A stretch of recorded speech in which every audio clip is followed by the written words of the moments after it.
Nandeza nande lavitra be hoe hitady fiainana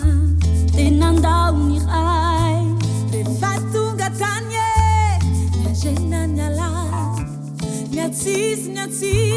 lasa vitsy de vitsy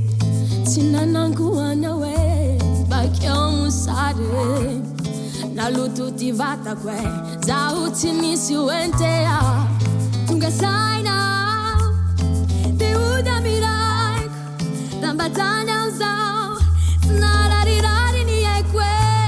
andevody zao zay zao milaiko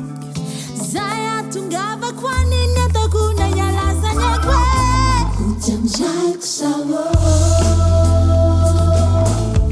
amsany adalany saka matiny sy falalany hoany amzaiko zao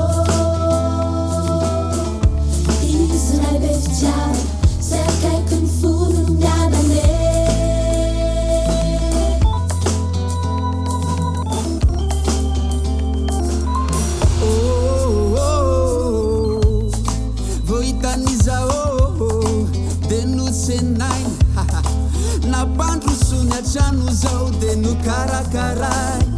modioviny zao meny akanjo tsara lay zanakadaly lasa voakarakara vave nasi ny peratra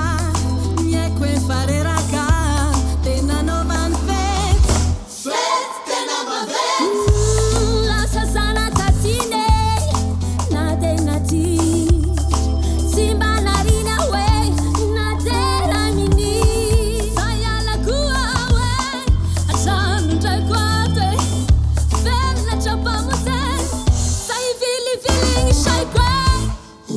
Jaiko zao